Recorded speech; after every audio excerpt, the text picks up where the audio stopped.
Okay guys, so in this video, I do want to speak about, because I actually made a video the other day, but I didn't get a chance to show myself. Anyways, in this particular video, I want to speak about like relationships, and I wanted to pretty much, you know what, hold on one second. Okay, anyways, I wanted to down to relationships, especially me now because I have grown over the years, like I said in my other video, and I have higher self-esteem. So there's a lot of things that I just don't put up with no more. And I know there's a lot of people out there that's desperate, okay? And I wanted to just say that if you are dealing with somebody off the rip and you already like notice like red flags, or the person is very disrespectful to you, the way they talk to you, or criticizing, emotional abuse in whatever way or form, you need to detach like right away and just go ahead and just move on. Don't allow that to keep on going on, because what I noticed is that if you're dealing with somebody off the rip and they're disrespecting you in whatever way, and it could be as saying things like, oh, like, you're retarded, you're dumb, you're weird, you're slow. You understand what I'm trying to say, regardless of the facts. If you have somebody in your life that you're dating, courting, in a relationship with, or whatever you want to call it, and they're doing those types of things and they're like putting their hands on you, like sometimes I know with certain types of guys is that they like to test the waters, and they may say things like, oh, like when I see you I'm gonna choke you. You understand what I'm trying to say?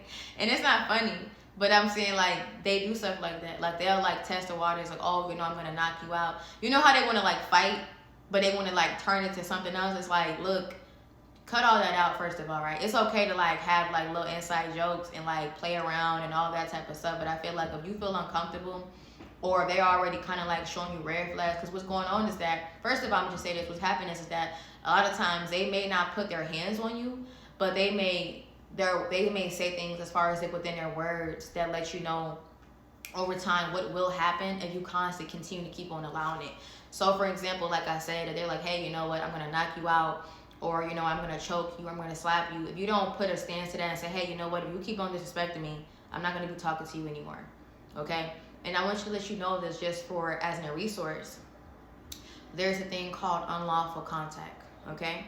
So what that is that you have to obviously go to court for that, but you can also warn that person and say, hey, if you constantly keep on calling me out of my name and trying to belittle me and talk to me, very disrespectfully about what you think that you're gonna do to me, then I'm gonna have to take you to court, and I'm gonna file unlawful contact. When it comes down to when that person communicates with you, they cannot cuss you out, they cannot call you names, they can't say, certain types of things that they will do to you, because if they do, you can report that to like your attorney, and then therefore they will get in trouble for that. Okay? Now this is not to be a snitch or anything like that, but this is also to show that person like, hey, I'm not gonna tolerate your disrespect. Okay?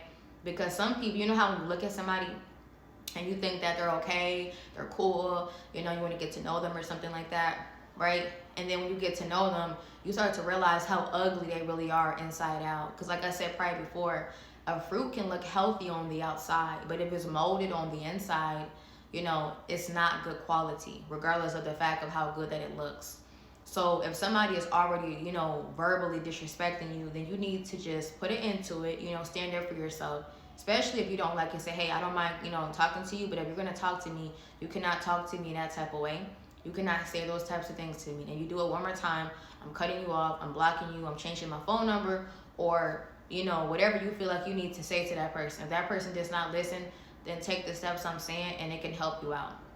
If somebody is harassing you, you can request for a cease and desist letter, okay? And that's pretty much letting them know, okay, you know what, stop, I'm warning you.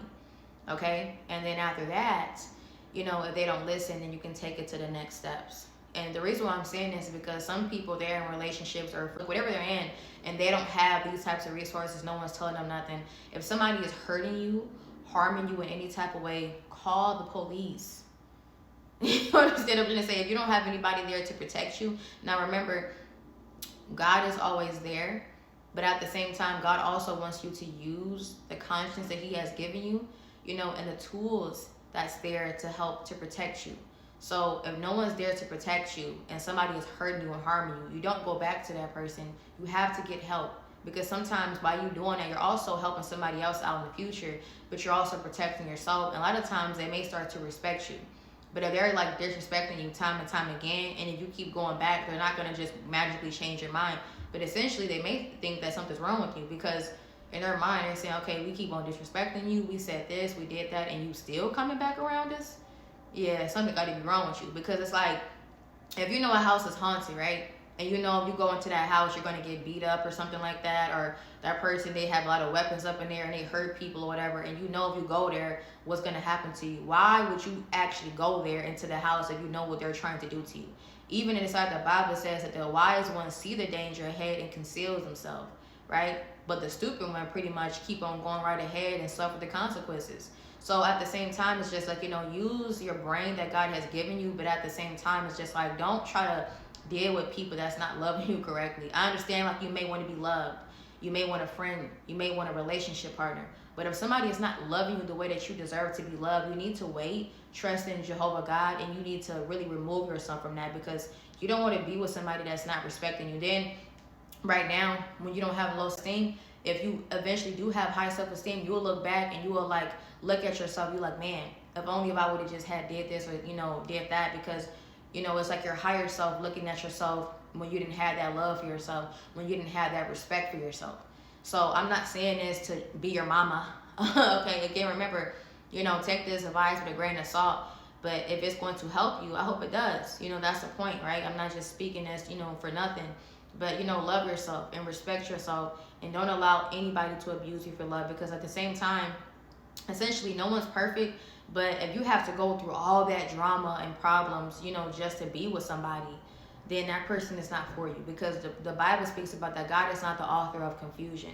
He's not going to put somebody in your life that's deliberately trying to unalive you or trying to harm or hurt you and talk about you like a dog. That's not love. Okay, so don't get it twisted and don't get it confused. I've seen a lot of women out here, and it happens to both genders actually, but some of them lose their life because they do not love themselves and they waited too late to leave, and then they end up passing away. So, love yourself, okay? Just remove yourself right away. Don't get too deep in it, because once you get too deep, sometimes it's hard to let go. But if you do it in the beginning stages, you're not going to be as hurt, or, you're not going to feel as much pain, and then you can just move forward with your life, okay? So know what you want, know what you desire, write it down. If the person's not coming correct, you let them go, you keep on moving forward. You don't have to tell them why, just move forward so you don't hurt yourself in the long run, I should say. Anyways, I hope this helps somebody out there. Like I said, it starts with the text messages, like I said, the verbal, the violent nature, how you feel in that person's presence, the gaslighting, the emotional abuse, the, you crazy, I never did that, like you have to pay attention to this stuff. But if you don't, it's because you're desperate, okay? So again, love yourself, work on yourself, and then ask Jehovah God to continue to, send the right people in your life, because if not, you would just go deal with whomever have you, and they may not be strong, they may not be healed, they may not be working on themselves, and so their goal is to hurt you because you don't love yourself, and also it's because you're allowing it.